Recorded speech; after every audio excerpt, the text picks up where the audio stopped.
ওকে, এবার ব্রেক টেস্টের সময় দাগ টাগ দিয়ে নিলাম আল্লাহ ভরসা।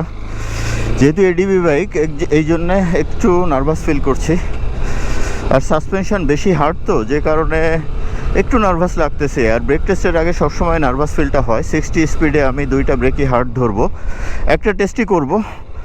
ফার্স্ট ইমপ্রেশন রিভিউতে আসলে এইভাবে ব্রেক টেস্ট তো আমার মনে হয় না কেউ দেখাইছে, বাট আমি ট্রাই করবো আর কি, দেখা যাক আল্লাহ ভরসা।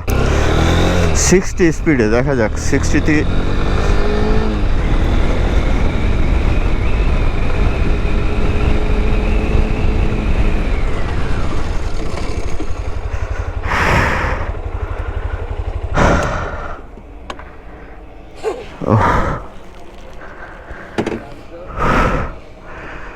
ভয় পেয়ে গেছিলাম।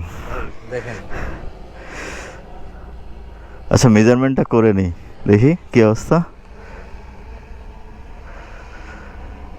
না, কনফিডেন্স ভালো।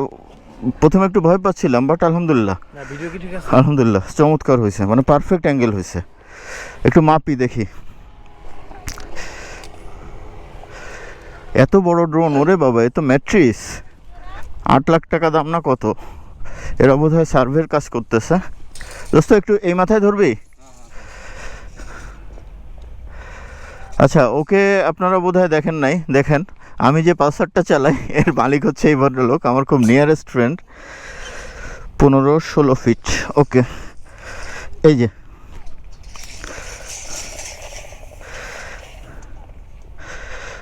16 ফিট। একটা টেস্টই করলাম। 16-16-32।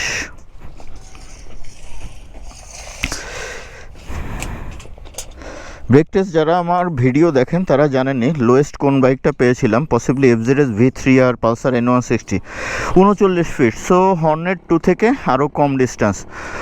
আমি যেটা এক্সপেক্টেড ছিল, যেহেতু টায়ার প্রোফাইলটা আর একটু বেটার মানে ডুয়েল পারপোজ টায়ার, সো ব্রেকিংটা আর একটু বেটার হওয়া অবশ্যই এক্সপেকটেশন ছিল, এবং সেইটাই হয়েছে। মানে হর্নেট 2 থেকে ব্রেকিংটা ডিস্টেন্সটা আরও কম। Overall braking fantastic. কনফিডেন্স প্রথম দিকে একটু প্রবলেম হচ্ছিল, যেহেতু suspension hard, but braking fantastic.